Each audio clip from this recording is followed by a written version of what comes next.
All right, I know we've got some people who are still filing in and getting their lunch, but we'll get this show started. I'm Sal Pizarro, your president, and I'd like to welcome you all to the 5,386th meeting of the Rotary Club of San Jose. And I'd like to thank the Disaster Relief Committee for greeting us in the lobby. That committee, of course, is chaired by Terry Chapman, and we'll be hearing about them a little bit later. But right now, let's have our red badgers with the traveling microphones stand up to introduce themselves. Let's start over here to my right with Alex. Hey, this is Alex Shore. I'll save the rest of my introduction for a little later. Good point. Good point. We'll be hearing from Alex in a bit. Dave. And I am Dave Cowan. I am a Sandler sales trainer and coach. Thank you. Now, if visiting Rotarians and Rotarians with guests could please stand, we'll get you introduced. Why don't we start over here with Arthur? Well, good afternoon. Microphone's coming. Good afternoon, President Sal. I'd like to introduce my guest, Megan Tonisgetter, the CEO of Tonisgetter Corporation. We're good to see you, Megan. Here.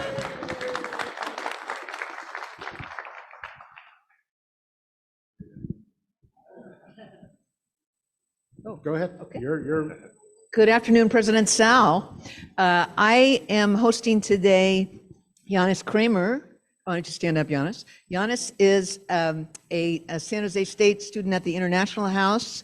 His home is in Switzerland, and he's studying computer technology. Hey. Wonderful. Go Spartans.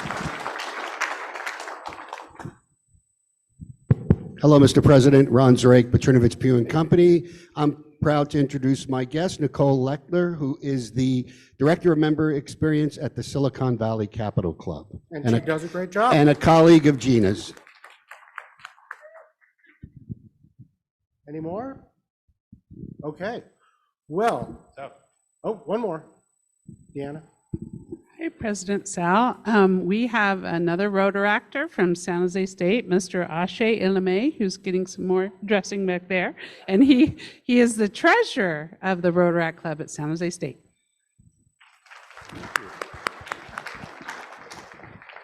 Okay.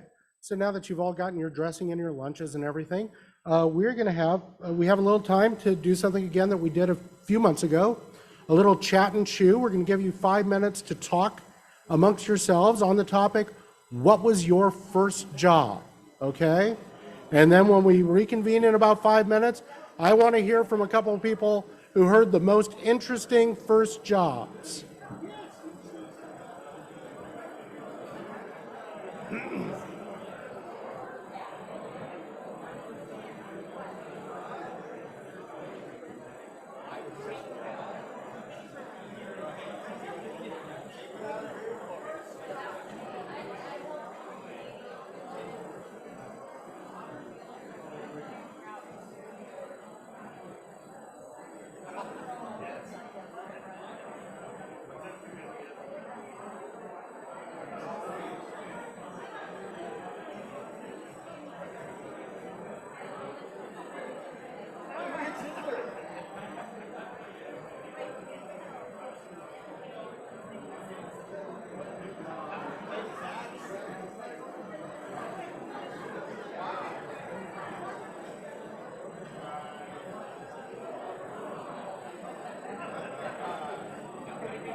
So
you bounce, I want you to bounce and take it.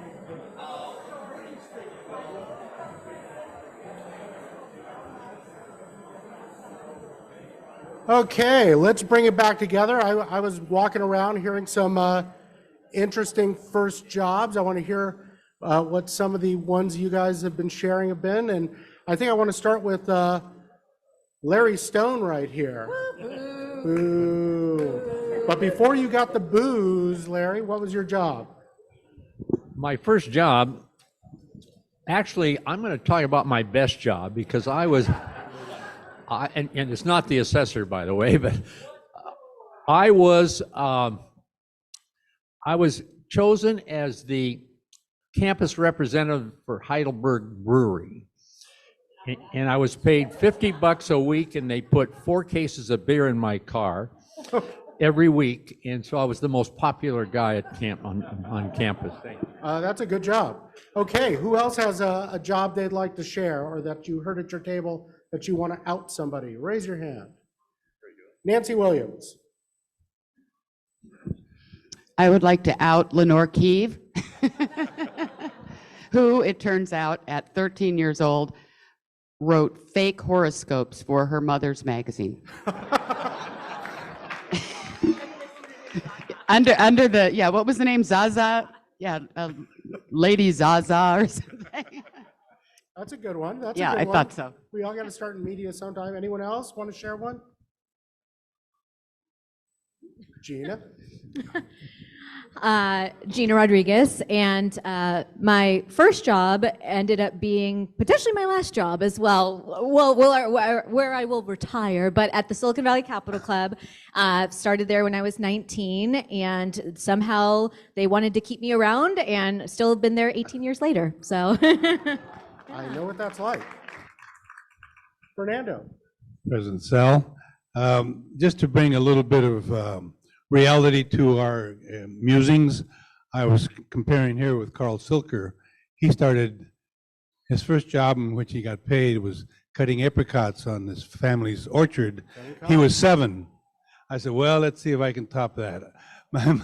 My first memory of working was picking cotton, making little mounds in the row. As my aunt came along picking the rest of the cotton, she would pick up the little mounds of cotton that I left behind, and then I would go on to pick some more. And that was, I was 4 in Fresno. Yeah. Wow. Okay, you win. Anyone else cut cots in this room? Okay. Got a few. My mom, well, my parents cut cots, all my family.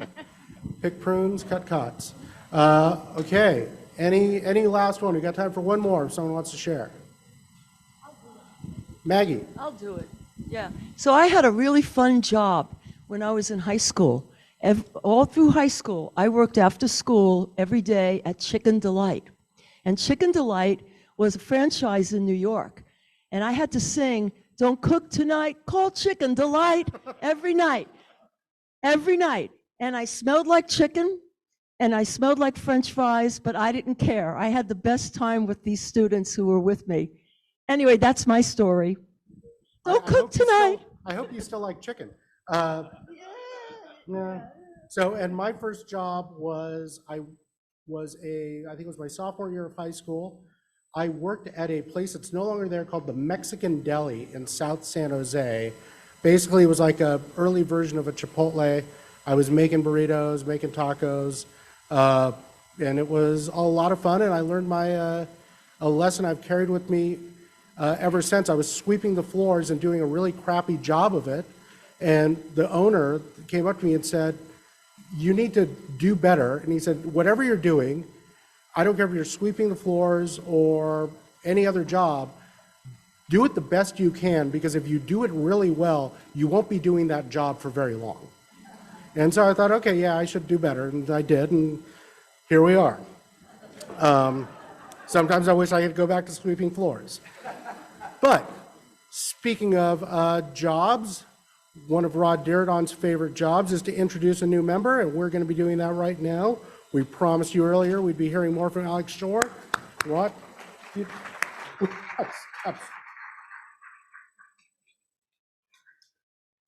Thank you, Mr. President. We have a rather unique child of Santa Clara County to greet today.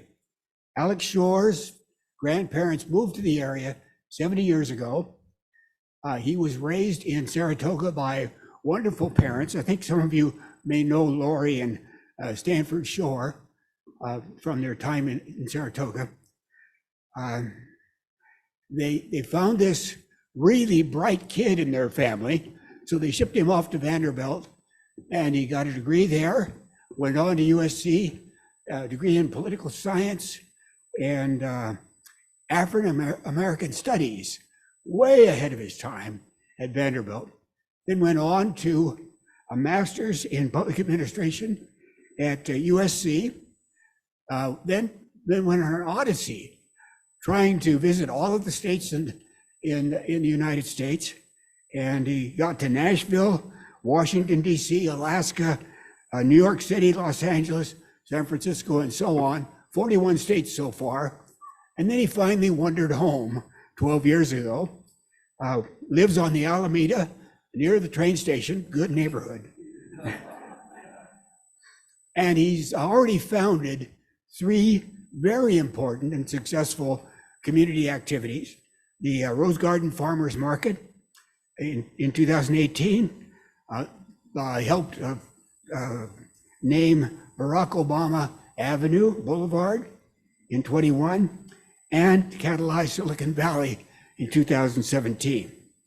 I met him when he was working for Dave Cortese, was it? Ken Yeager, I'm sorry, Ken Yeager's office at the county. Bright, cordial, collegial young man. As the executive director of Silicon Valley, catalyzed Silicon Valley, he's been very active, 8 years as chair of the Housing and Community Development Commission for the city, currently the chair of it. He's on the New Leaders Council of Silicon Valley Advisory Board, and he loves hiking, and he loves to cook. Sounds like a candidate for our chefs group.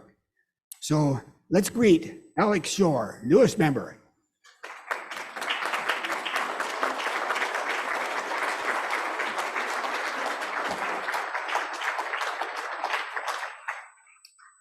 Thanks, y'all. Such a joy to be here. I picked up y'all when I went to college in Nashville, so if that sounds foreign to us Californians, that's why. But I remember showing up on campus and just picking it up so quickly.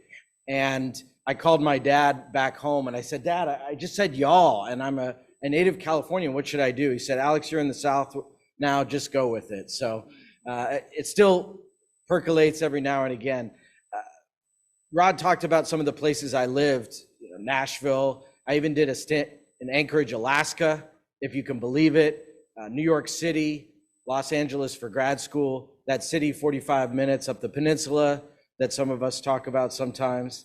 And I think the thing I realized in living in all those places is that, and growing up here, is that sometimes in order to truly love a place, you have to leave it. And I think when I thought of all those cities I got to live in my 20s, I really felt the most sense of community here in San Jose.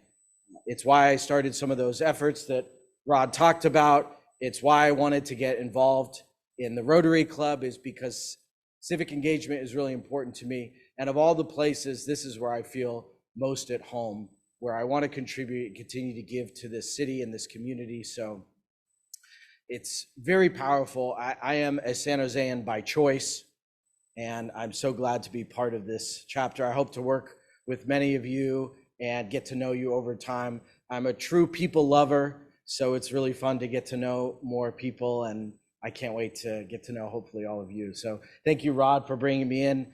As you all know, he is a dogged recruiter, and I am one of his many now. So very, very excited. Thank you so much, everyone.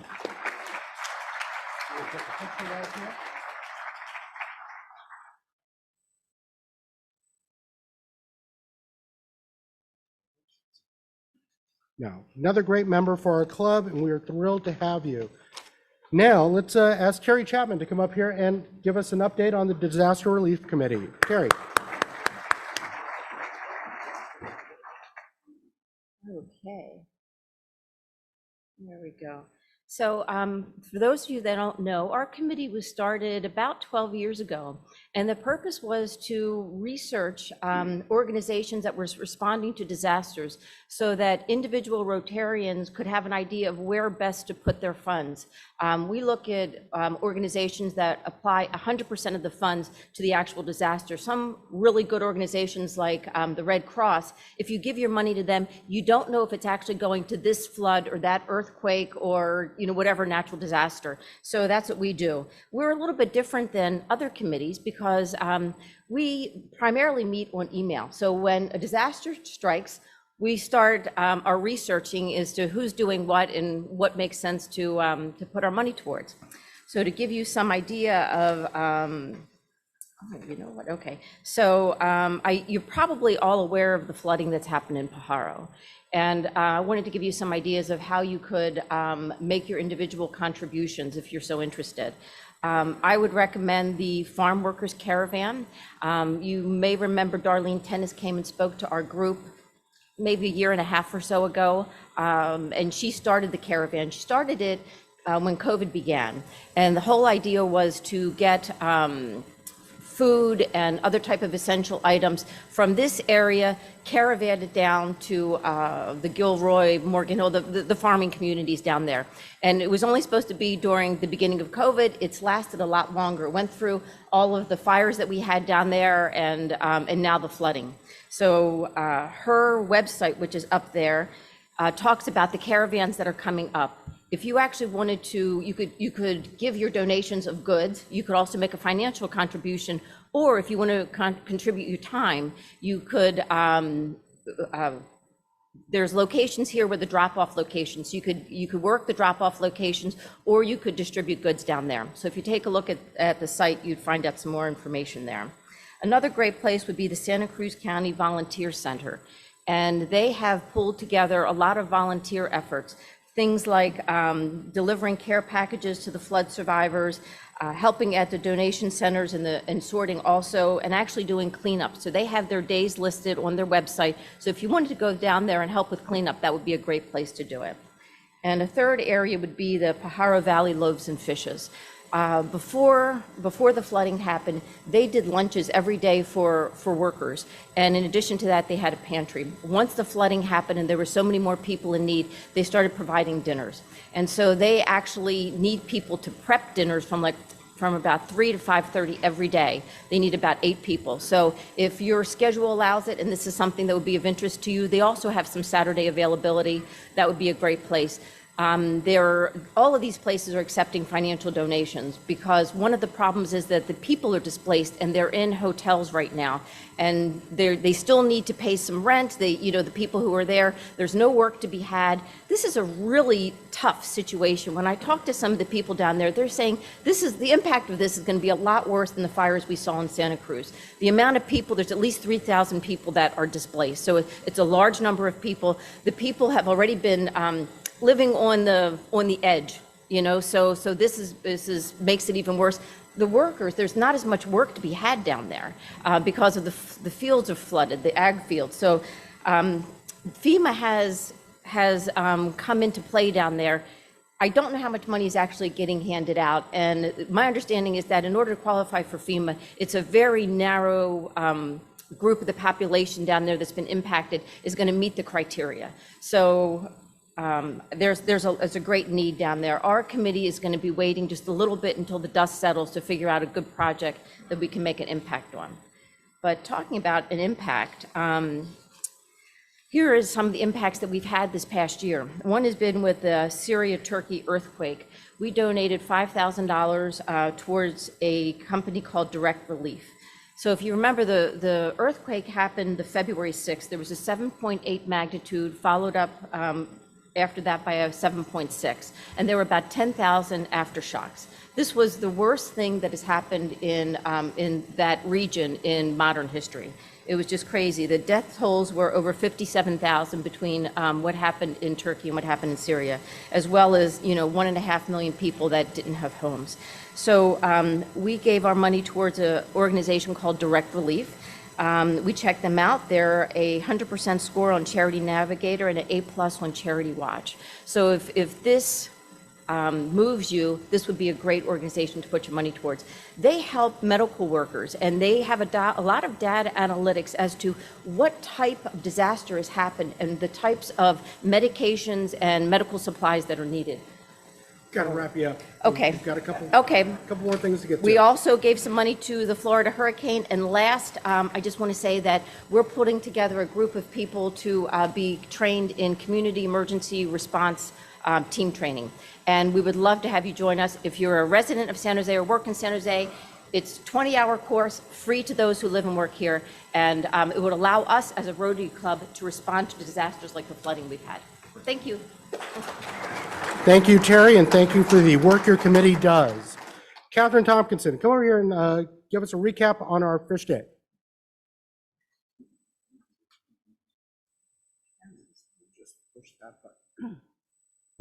Okay, I'll try to do this fast. So we had Fish Day on March 11th. It's a partnership with the South Bay Fishing in the City organization, which was founded by our club in 1995. We started with a fish dump. You can see the fish, 1,000 pounds of fish that got dumped into Sandy Bull Lake. Thank you, Todd Trickell, for showing up really early to do that. We also had Fishing 101 at Washington Elementary. We trained 100 students from Washington Elementary. There's a few of the team there that came out and spent the better part of a day training folks. We started the day, we had a Pineapple Express come through earlier in that week. We were fully prepared for it with tents and tarps, but the day turned out to be actually quite glorious. There's some pictures of our Fish Day committee. Thank you to all of you who helped plan the event. We had coffee and donuts. Thank you, Dave and Judge Hastings, for showing up really early to deliver it all to us by 7 a.m. Gathering folks. We had more volunteers than ever before. We collected 100 signatures, which means there were a lot more volunteers who didn't sign in, from the Interact teams, Rotaract, the Boy Scouts, the International House, the Veterans Student Organization, the Veterans Alumni Association, family and friends, in addition to all of you Rotarians. Thank you, Elizabeth and Carl, and Desiree and Mitchell and Doug Smith, who did extra duty that day, especially early. So there's some pictures of the Interact clubs that showed up. More pictures of all of us. You'll see the History San Jose canopies in the background.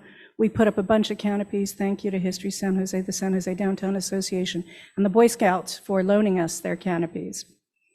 So it takes quite a team to rig 120 fishing poles. We were expecting 120 students, so it was a big crew. There we are, pairing up Rotarians and volunteers with the students. There was a lot of thinking about fishing and plenty of troubleshooting, as you notice. And people having fun, some goofing around, hanging out, and maybe just enjoying the day. The children enjoyed themselves. It was a great opportunity to develop patience, look around, enjoy the nature. Okay, fish cleaning team. Todd, Sean, and Tom Coombs, a former Rotarian who came down from Granite Bay for the day just to help out. One fish. But if it's any consolation, South Bay Fishing in the City did the event the following day, and they caught one fish. So thank you, chefs. The Executive Chef Committee came out to feed us. Rangewater gave us water. There's the crew that helped feed everybody. You can see the long line. We served maybe 300 meals. We had children from Evergreen Elementary, Washington Elementary, and special thanks to my wingman, Robert Davis, Park Ranger Alex Perez there with the badge, and the ladies who came out and really stepped in to help out for the day. Thank you. Thank you, Catherine, and we're looking forward to next year. Okay, a couple of announcements before we get to our speaker. We've got our Rise Against Hunger event. Our event is coming up May 20th, starting at 9 a.m., and it'll end once we are done packing 13,000 meals. You can bring anyone ages 10 and up, and a t-shirt is guaranteed for you if you sign up by May 5th. There's going to be a link on the website, and it will also be included on Friday's bulletin. So look for that. We, of course, also have the district conference coming up April 29th. That should be a fun day at the Computer History Museum, and our own Maggie Padavani is going to be honored there along with the rest of the district's public image team for their work on a multi-district membership drive. So we want to be there to support her. If you can make it, please sign up for one of the lunches or dinners.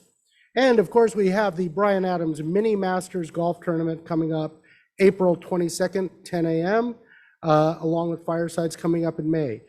Please feel free to look for more information in the bulletin to sign up for any of these events coming up. And now, Gay Crawford, can you come up and introduce our speaker?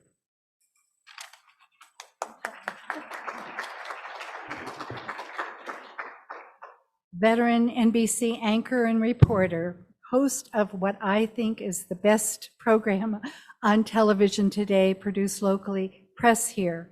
Scott McGrew is our speaker today and is going to talk about the media. He created and developed a weekly podcast about venture capital, startups, and innovators called Sand Hill Road.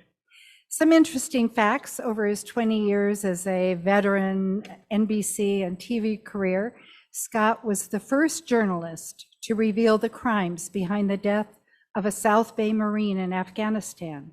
He is the only reporter in the world allowed to fly with F-16 combat air patrols as part of Operation Enduring Freedom following 9/11. He's been an eyewitness to a firing squad. And last but not least, he chased greased pigs at the Iowa State Fair. He's a regular MC and host for the Ernst & Young's Northern California Entrepreneur of the Year, the Global Clean Tech Forum, United Way, and the Boy Scouts. He also, and I love this, fosters excellent business journalism as a judge for UCLA's Gerald Loeb Awards. He's the father of two boys. One, we just heard, is a San Jose Fire Department firefighter paramedic, and the other a U.S. Navy sailor. Please welcome Scott McGrew, TV anchor, journalist.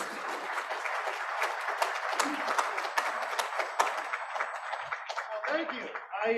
I could just chuck what I was going to say and just talk about my boys all day if you wanted me to. My U.S. Navy sailor, everybody can hear me okay? My U.S. Navy sailor was just deployed to Japan, where he is part of the patrols over the South China Sea. So I'm very excited about that. My oldest is a probationary firefighter with San Jose and is just having the absolute time of his life.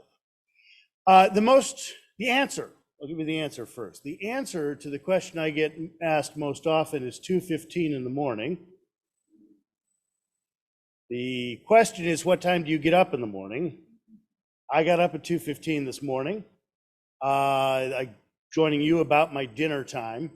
Pajamas go on around about 3 o'clock in the afternoon and in bed by 6. That way I can do the morning news on NBC Bay Area. It is a fantastic shift to have because you do have the rest of your day. You are done round about 11 in the morning, which means there's golf to be done, or you can pick up your dry cleaning and not stand in line. You can drive anywhere and there's no traffic. My biggest problem on 87 northbound is keeping my speed down because at 3:30 in the morning, there are just not that many people. In the weekends, we do press here. We're very excited about our new podcast as we in television move into some other things that we're not familiar with. Sand Hill Road, which is about venture capital. I encourage you to give it a try, even if you're not into venture capital, because I do try to make it as human as possible and understand the people who drive Silicon Valley's finances that make all the entrepreneurship, all that possible. I love my job because I get to ask a lot of questions. It is certainly not about being on television. That lasts, a couple of years that you're pleased with that. That was Macon, Georgia, and carrying my own camera, and Iowa with the greased pigs and whatnot. After that, it's just about asking questions and being that 8-year-old boy that I really am inside, who's constantly saying, why? Why is that? How does that work? Prove that to me. Why does it work that way? Why doesn't it work this way? Those sorts of things. To get paid to do that is just an extraordinary job. I will say, being on television in San Jose for 22 years now, there are people who will see me in a grocery store. I am noticing more and more it is the older set of the population and not the younger set of the population who doesn't watch television. The checkout lady will say, "Oh my gosh, do you know who this is?" to the bagger, and the bagger will say, "No, I have no idea." After a day of golf, I'm a new golfer, a COVID golfer. I will hit the grocery store in a ball cap and maybe a Saturday beard. And I can tell when people kind of think, I know that guy. I've seen that, but they have no context. I'm not wearing a jacket. I'm not on the morning news, etc. And so they will feel if they know me, I must know them. And they will come up and an awkward conversation will result in which they say, "Hey, how are you and how is everybody?" Meanwhile, in their brains, they're thinking, "Is this my dentist? Is this my kid's little..." No, it's my priest. I haven't been to church in years. And of course, they're mentally trying to figure out, what am I? The dentist, the Little League coach, the priest? And I'm not going to help them out, because how conceited would it be? Be like, "Well, you probably know me from television." Because then they would say, "No, Scott, I'm your priest. You haven't been to church in years."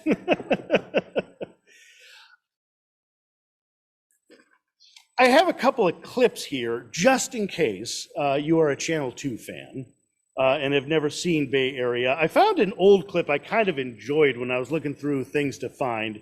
This is with a very young founder who was just announcing a brand new company that he had just invented that nobody had ever heard of, and it's called Twitter. So let's see if I properly call this up. They said hit it twice. I did, but I'm going to hit it again because I'm feeling daring. And if not, we'll just get it out of order. And here is the guy who thought all that up. Jack Dorsey is the inventor of Twitter, the company's first CEO. The big talk lately, Jack, is can you make money? But let's rewind a bit. And when you were inventing Twitter, did you ever intend to make any money with it?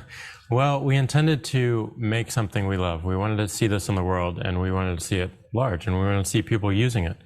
And that when you have a passion about building a technology like that, things tend to work out.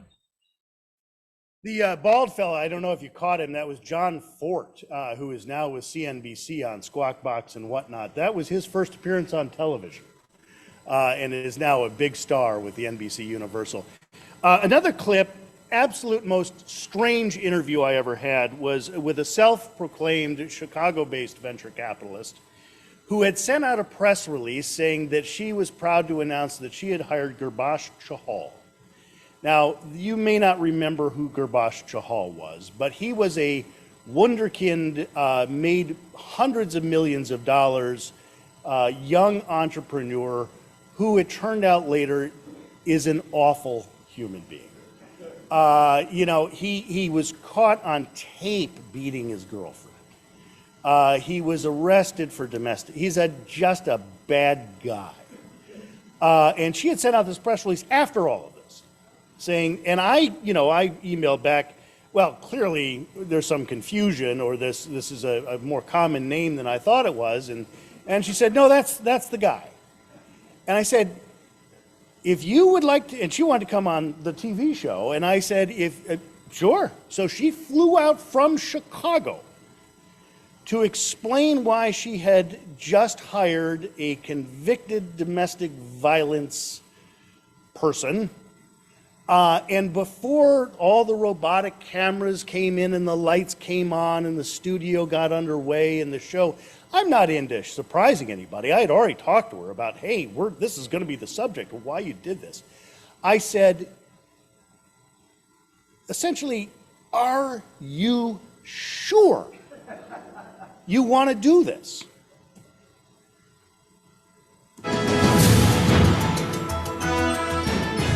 Welcome back to Press Here. I received a press release that made me do a double take. A venture capital firm in Chicago was trumpeting its hire of Gurbash Chahal. Mr. Chahal is a very, very successful internet businessman, selling his first company to Yahoo for $300 million when he was still a teenager.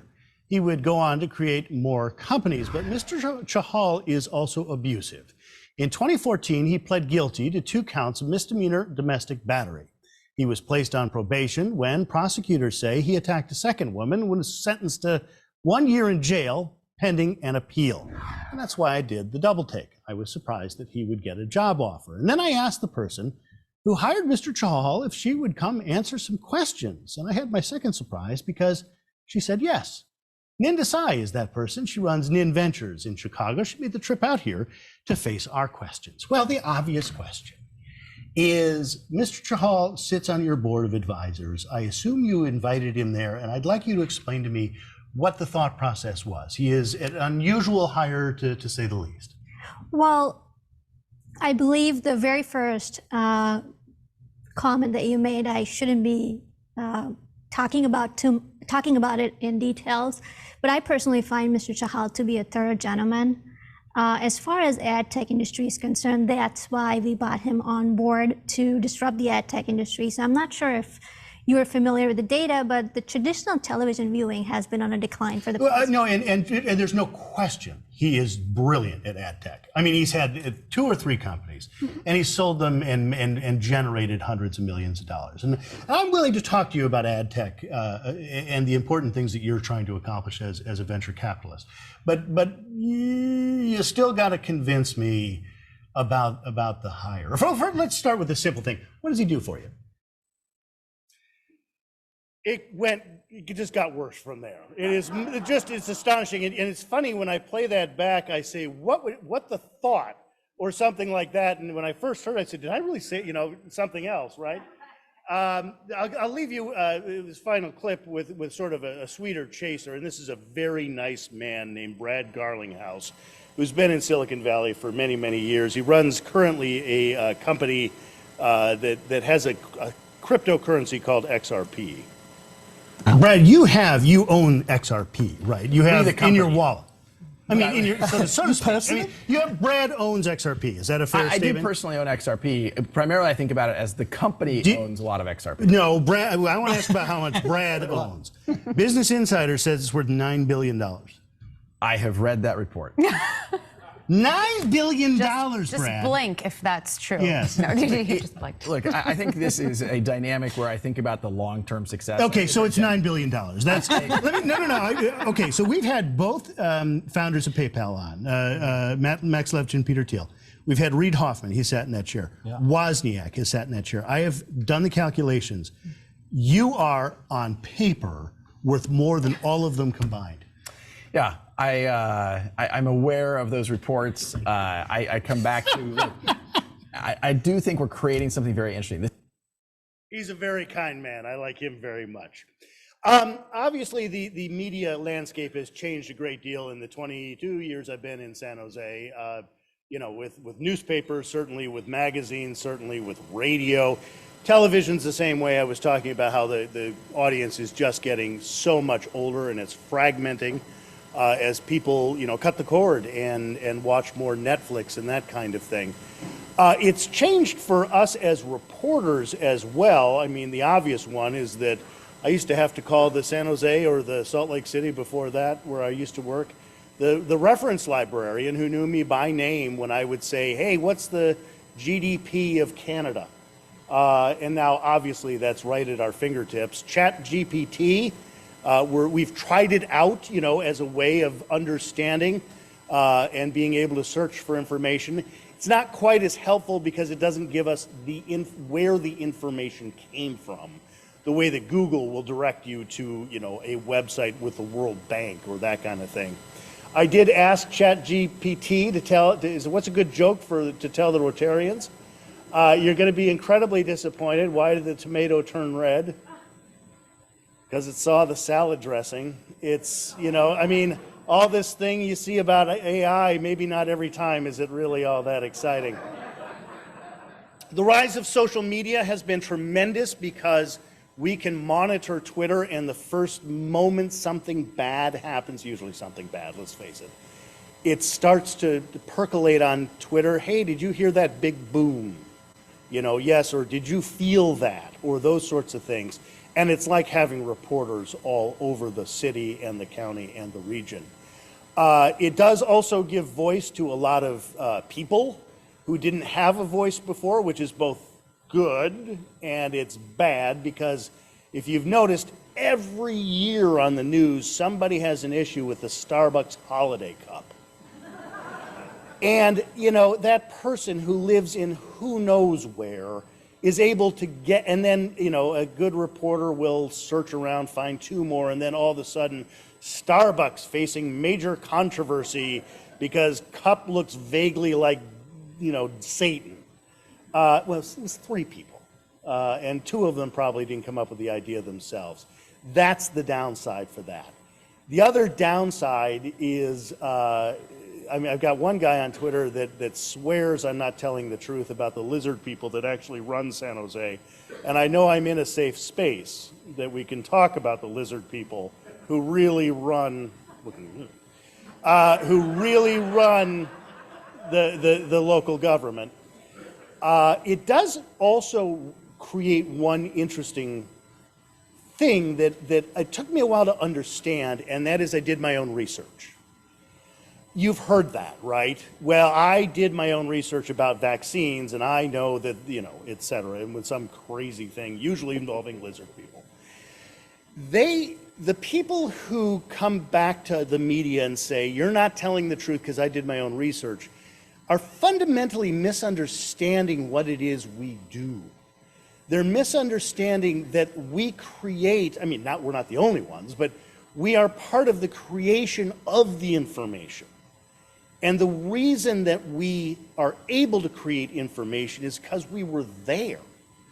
So, to use the silly lizard people example, you know, I heard that the San Jose City Council has passed a $10 tax to pay for, you know, whatever, to pay for the lizard spaceship repair, or what. I did my own research, I found it on the internet, you know it's true, sort of thing. And I'll say, hey, no, it's not. And well, how do you know? Did you do your own research? No, I was at the city council meeting. I physically watched the thing that I then came back and reported to you. And that's obvious, right? But it was kind of a revelation to me that there are people out there that don't understand the media is reporting things because we were there to see it happen. And we ask questions of the people who made those things happen. And I just don't know how to get through to people who don't understand that. One of the things you have to do in media is keep things very simple, particularly on television. So I do have a two-part quiz as I wrap up here. And that is this press release I hope you can read it in the back there. Brent Klein, for those of you who are maybe just listening, Brent Klein, principal of Palo Alto High School, announced the faculty of the high school will travel to Sacramento Tuesday for a colloquium on new teaching methods. Speaking there is anthropologist Margaret Mead and Robert Maynard Hutchins, the president of the University of Chicago. It was Nora Ephron, by the way, who came up with this. And if you know the answer, don't share, because I want someone else to figure it out. What is the lead to this story? What is the headline? What is the, as we call it, the nut? What's the thing that makes this a news item? Margaret Mead, certainly. And this example may be so old that I don't know if Margaret Mead's still with us. But what's that? New teaching method, that's good. One more. Oh, come on, one more. What's your name? Yeah. No school tomorrow. That's what it is. Oh, the teachers will be gone. Sarah got it right. Round of applause to Sarah.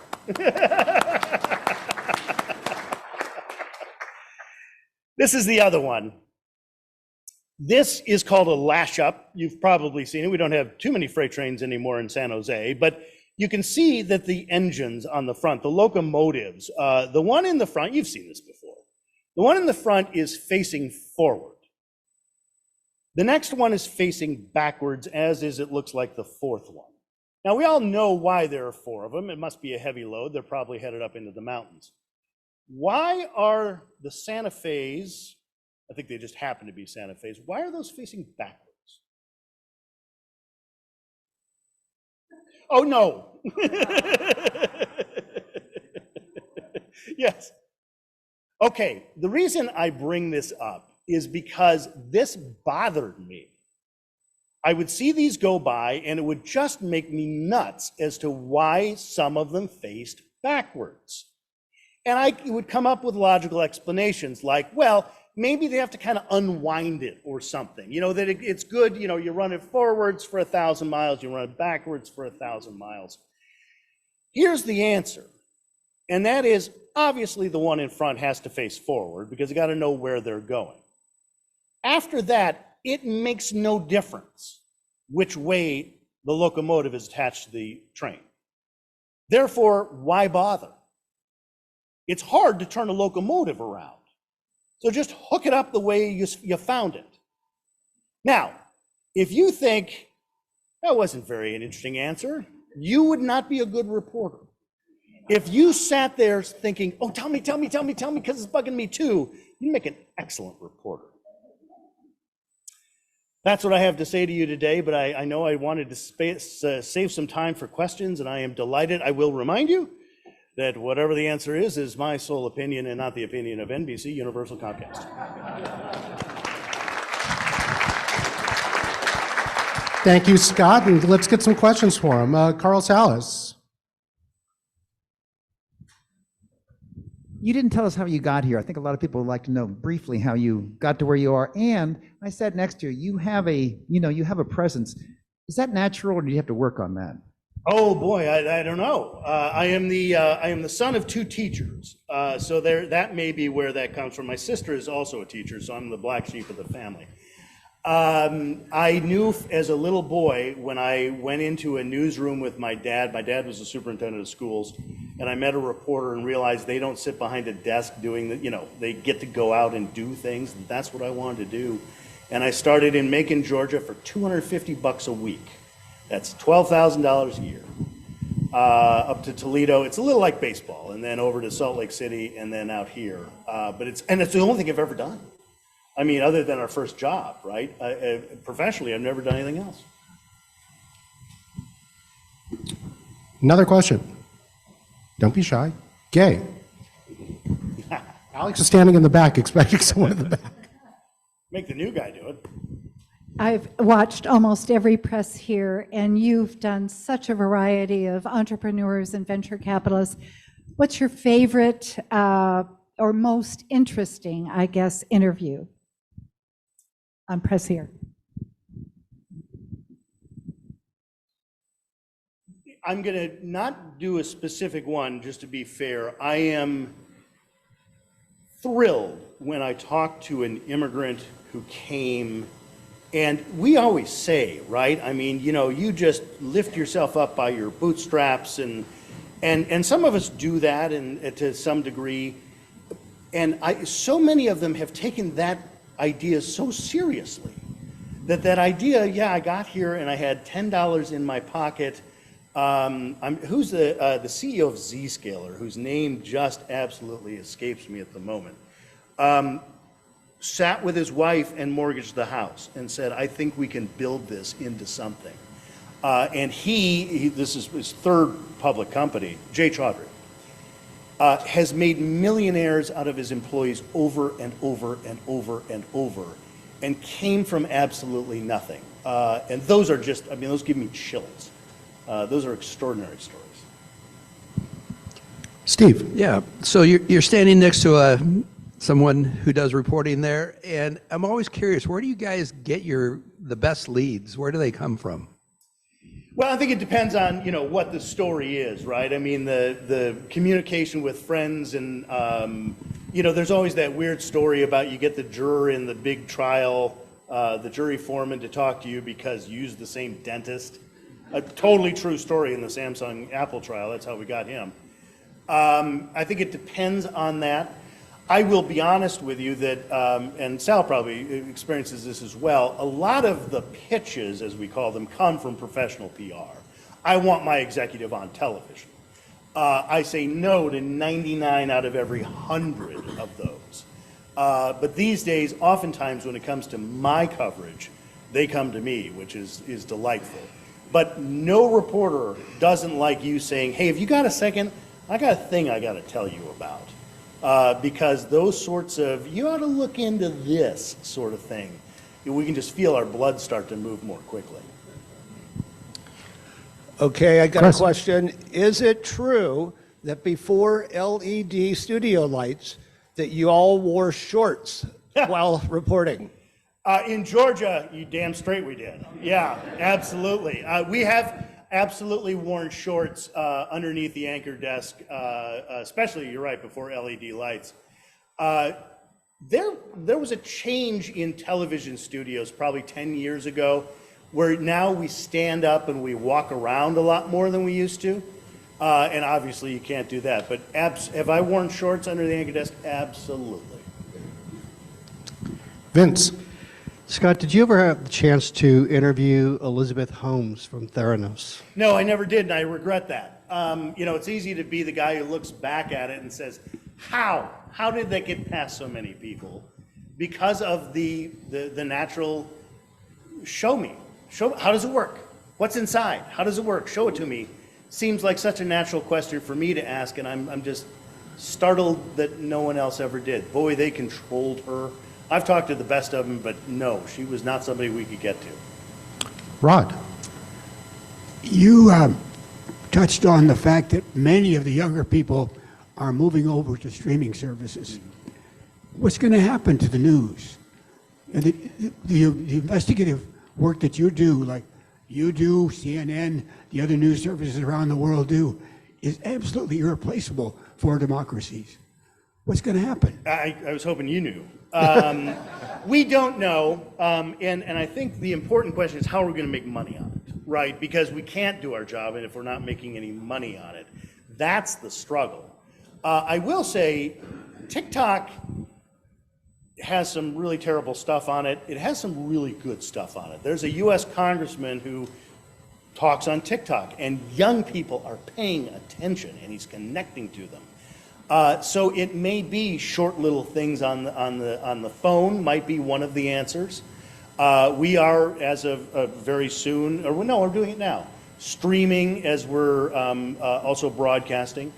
The question is the advertising and the money, and how do you pay for a staff? And nobody's got that figured out.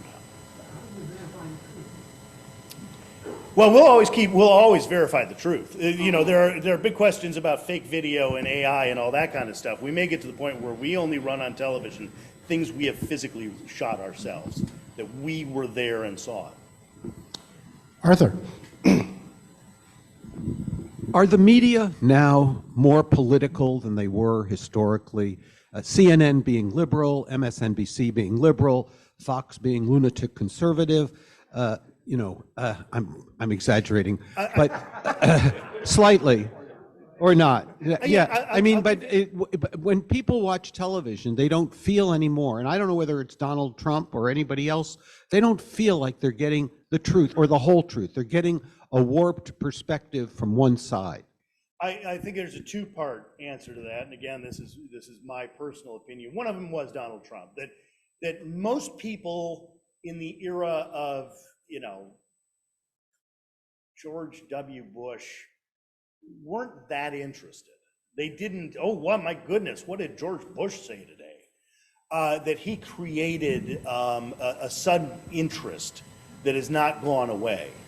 And so I wouldn't say that, I mean, we talk more about politics. That doesn't make it political, but I'm going to, kind of narrow through that. I will say I kind of respect Fox for figuring out where there was a niche that wasn't being served. I would never work there. As a thing, when you're selling a thing, a product, they figured out, a customer that was underserved. I will also say, I get that question very often, is the media liberal? We certainly try to be neutral, but even in story choice, you're going to get, one way or the other. And I will say that the media, and I think Sal would agree with me, we're essentially in a way artists, and I don't mean that as a performer, but I write for a living. And then I read what I wrote into a camera, which gives me sort of an artistic, if you were to put me on some sort of spectrum towards the arts. And I rather suspect that there are more of me in the media, and that probably leans to the left a little bit, would be my answer there, that I'm just, throwing out the idea that the average accountant might be to the right a little bit. I don't know. That's not really, but that's part of my question. My question is whether the media now is less objective. You don't have the investigative reporting. You don't have the detailed investigative reporting that I think they had, with the Wall Street Journal and with the New York Times, with some of these things. And instead, there's a lot more opinion. Well, I'm not talking about whether it's left or right. Sure. It's just more opinion, and you don't feel like you're getting all the facts from any side. Remember, the New York Times has some of the best subscriber numbers it's ever had. And that's great. We need people reading the New York Times. We try to keep opinion out of it. And I guess that's all I can really say. I will say we are doing an active attempt to keep sound bites longer. There was a tendency to get them much shorter and deliver more things. More context has seemed to work. People want it, as you're saying, and sound bites have gotten longer. That's at least something. Okay, we got one more here. Can I get to David first and then? I just have a real quick question. Okay. How'd you get on the F-16? So it actually goes back to my dad, who was the school superintendent. His school won, School of the Year or something like that, and he said, "I'm going to call the White House and invite the President of the United States to come deliver the award, Bill Clinton."